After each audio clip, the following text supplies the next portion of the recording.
Hey guys, welcome to Mitch's Vinyl Corner and thanks for stopping by. Third time is a charm. This is the third time today I'm making this video. Audio problems throughout the other two recordings and I just can't seem to get it right. So third time is a charm. Hopefully this one works this time. But yeah, I went to the Austinb Record Convention last Saturday. I had a really good time. I was able to get a lot of things off of my want list. Obviously, some things weren't there. I wasn't able to get, but that's why there's Discogs and eBay. But I wanted to give a shout out to Jason Rojas and his friends that I was actually able to meet up with over there. We had a great time. Went and grabbed some really good burgers at this place. I think Sandy's Burgers it's called. It's a really famous place in Austin. Went to a dive bar in the middle of a parking garage. Yeah, there was a dive bar there. Had a couple beers and were able to hang out. Like I said, I was only able to go for one day. But yeah, I wanted to show you guys what I got. So, like I said in my last video, I wanted to go to the show this time with a little bit different strategy. Like I said, I created a want list on Discogs of what I really wanted to look for. But I went there uh, with my first strategy of, hey, let me get the easy stuff that I know is going to be there. And there's going to be multiple copies of because they're pretty popular. So the first things that I wanted to go after was the Rush catalog. Like I said, I've been a Rush fan for years. Just realized I never had any of them on vinyl, so but I really wanted to start going into their catalog. Wasn't able to get everything. Wasn't able to get the debut album. That one's just it's a hard find, and if you do find them, they're pretty expensive. Wasn't able to find a good copy of A Farewell to Kings, and for the life of me, I could not find a good copy of Rush Moving Pictures, their most popular and best-selling album. Just all the copies I found there were trashed, and they were not in good shape. So kind of disappointing, but you know, A Farewell to Kings and Rush Moving Pictures, those are pretty easy to find. I won't have a problem finding them at a record store or on eBay. So wasn't able to get those, but hey. But yeah, starting out with Rush, was able to get their second album, the first album to feature Neil Peart on drums. This is Fly By Night.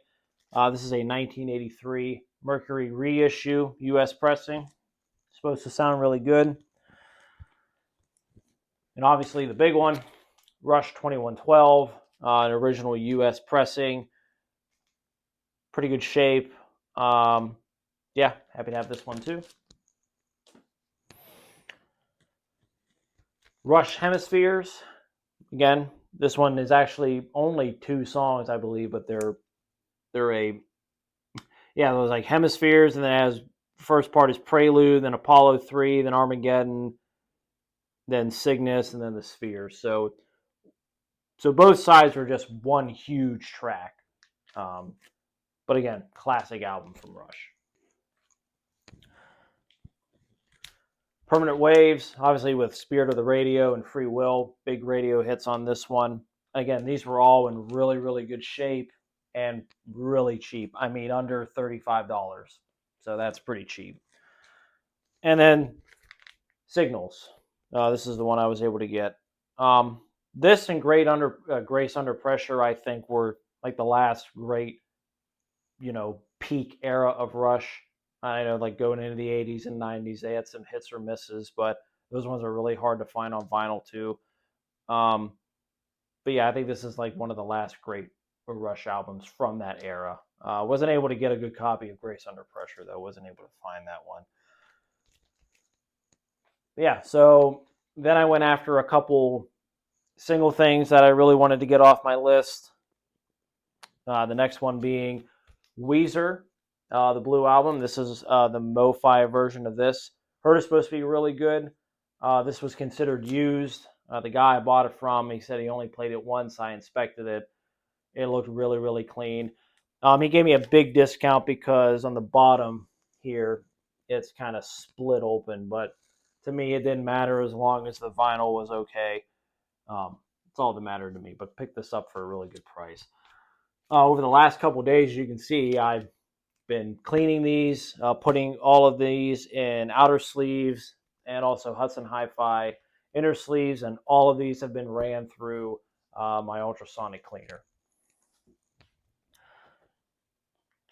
Then I was looking for some REM stuff. I've been really wanting to get into the early REM stuff. So I was able to find, this is Chronic Town. This is their debut EP from 1982 on the IRS label. Really good copy, got that really cheap. And this is an original US pressing of REM Murmur, their debut album from 1983. This one has Radio Free Europe, which is like a big, obviously it's very, very radio friendly. You've probably heard it on the radio before. But like that early 80s to mid 80s, like REM is what I really wanted to get into. So got these two albums from REM.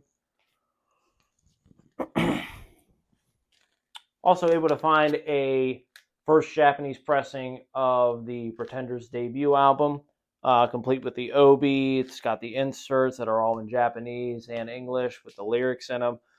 This album was like near mint, was never played, so I'm really looking forward to listening to this one. Got that for a really good price. And this one was an interesting one too. I've been really wanting to get into Deep Purple.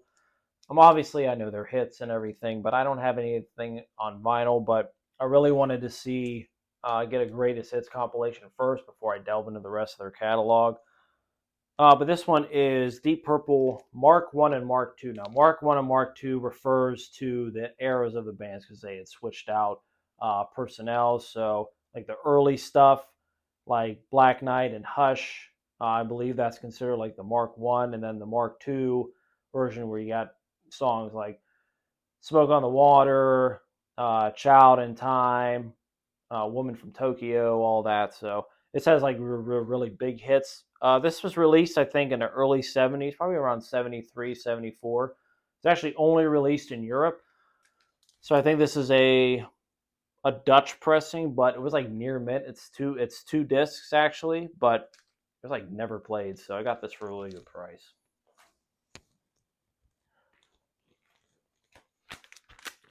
Can't leave Texas without getting some Stevie Ray Vaughan. This is the Analog Productions 45 RPM version. They actually did the entire SRV catalog at 45 RPM, all analog from the original tapes. So they did the entire catalog, but they also released a box set called Texas Hurricane that has all of the albums in one box set. So happy to have this one. It was actually sealed. And then going to Soundgarden. Now, I said in my last video, I really wanted to get Louder Than Love, Bad Motorfinger, and Super Unknown. The problem was that I couldn't find a good copy, or practically any copy, other than the reissues of Super Unknown and Bad Motorfinger. I've talked to a couple dealers there. They said some of them specialized in, grunge from Seattle. And they said that, hey, they're almost impossible to find. You're better off getting like a European pressing, which I heard are still pretty good, like the early ones, or even like the 320 mastering versions from like the early 2000s that apparently were cut from the original tapes, but there's still a lot of debate on that one. It's kind of a mystery actually, but wasn't able to find those. There was a Brazilian pressing of Bad Motorfinger that the guy actually bought this next copy off of. But I wasn't sure of how it was going to sound. I just really wasn't sure, and the Discogs kind of reviews were kind of mixed on it, so I decided to pass. Even though he's going to cut me a really good deal, I was just like, nah, I'm good. But I was able to find an original U.S. pressing of Soundgarden Louder Than Love from 1989. It's actually pretty cool. This actually has an original price sticker from the Princeton Record Exchange. I don't know if they're still in business, but it was $4.99 in 1989. Here, I'll let you see that. I know Mazzy's probably going to complain if he watches this video because of the glare from the outer sleeves, but sorry, Mazzy. Now, moving on to some jazz stuff. Now, I'm always on the hunt for jazz, whether that be some Prestige, Blue Note, Verve, what have you. But this next record, I was able to find the Pepper Adams Quintet. This is an original mono pressing on Mode Records. Now, the cool thing about this is that this record is actually getting, or actually just got reissued from a new company called Gammaut Records. I believe I'm pronouncing it right. I put their logo up here. If you're familiar with WCB Jazz on YouTube and What Can Brown, they're the same guy, but that's his Instagram handle. He actually had a hand in helping get this released from the new record label. So like I said, this is a mono, but the new reissue is a stereo, kind of 45 RPM. And it's all on one disc too. But he also did a video just recently with, I believe the gentleman's name is Felipe. I believe he's the actual owner of Gammaut Records that's reissuing this album. They had a great conversation, and I'll link their video in the description below. But they talk about, what it took to get the rights to get this album. Apparently, Mode Records, the record label that released this album, I believe they weren't in business for very, very long. I heard like under a year they were only in business for. So apparently the reissue, it's a 15 IPS flat copy of the original stereo tape, but it's mastered by Bernie Grundman. So it's supposed to sound really, really good. So I'm really happy to have this. I got this for a really good price. It's in excellent condition too. So I'm gonna go end up and buying that new stereo reissue. I think it'd be really, really cool to kind of do the comparison between the mono and the stereo. I'll link that in the description below too if you're interested in buying it. It's supposed to be a really good deal too. $50 for 45 all analog cut by Bernie Grundman. They actually made it like a gatefold with like a booklet inside of it that has rare photos, session photos, and all that. So it's supposed to be really, really cool. But really happy to get an original mono of this. And I got some Blue Notes. Pretty decent shape, pretty good price. So I was able to get an original mono pressing of Lee Morgan's A Sidewinder, probably his most famous album. I do have a stereo version of this from the Blue Note Classic series. That's all analog, cut from the original tapes by Kevin Gray as well. But I couldn't pass up on original mono of this. This one's in decent shape. Again, a lot of these Blue Note records, if they're not near mint, they're like VG plus, which is still good, but they're going to be a lot cheaper. But like I said, Blue Notes they just command a price because they are so popular and so sought after. But I got this for under $100, so I can't complain. So really interested, really happy to have this one in my collection. And also Art Blakey and the Jazz Messengers Mosaic. This is an original stereo pressing on Blue Notes, so it should be really good. Art Blakey is probably one of my favorite jazz artists, if not my favorite. He's also from Pittsburgh too, so that's pretty cool.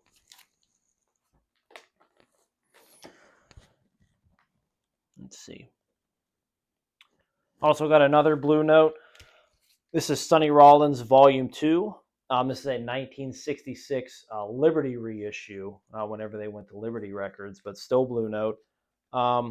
This one and the other two Blue Notes I have, they are Rudy Van Gelder stamped, so that's good.